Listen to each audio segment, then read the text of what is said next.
Hey, welcome to the Utopia Experience. My name's John, and today I want to show you cacao. So if you ever wondered where chocolate comes from, look no more. So we're located here in Utopia Eco Hotel in Guatemala, and this is a cacao tree.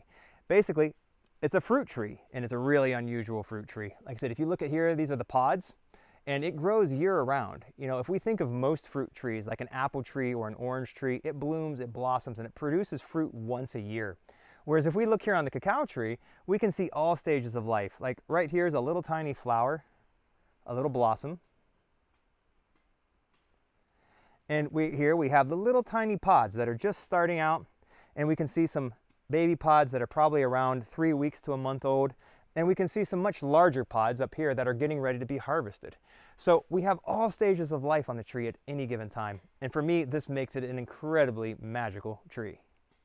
So cacao is actually one of the most nutritious fruits you can eat on the planet. It has around 52 vitamins and minerals, and it has one of the highest antioxidant levels from any other plant on earth. Now, this doesn't mean going out and buying yourself a Hershey's, Nestle, or Cadbury bar is what you need to be doing, but if you're eating raw cacao off of the tree or even the nibs, it is one of the greatest sources of antioxidants that you're going to find, more so than acai, blueberries, wine, or any other super high antioxidant food. So one of the really interesting things about cacao is that it's so difficult to know when they're ripe because there's so many varieties of cacao.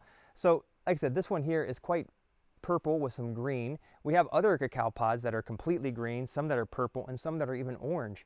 And when they're ripe, they all have a distinct color. We're going to throw up a picture so you can see some of the beautiful colors that nature produces.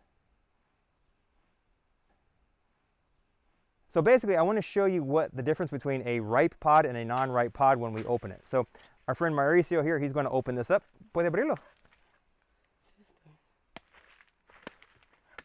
So this here is a ripe cacao pod. Actually, you can see that it's been picked into by a bird. So this section right here is actually starting to kind of ferment and rot. But this side down here is still actually perfect. Basically, if you take it and you suck on the outside, it's so good. Basically, it has a flavor. Imagine lime versus mango and a lychee. So it has the texture of a lychee, kind of slimy and gooey on the outside, but the flavor of the flesh itself kind of is a mango and a lime mixed together. It's amazing.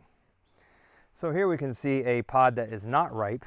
It's still very hard, but you can see all of the flesh of the beans. So all of this hard part here is going to get really slimy and gooey when it's ripe. But it's actually really beautiful. It kind of reminds me of like an alien brain. You can see how deep, dark, and purple that is on the inside. That's your delicious chocolate.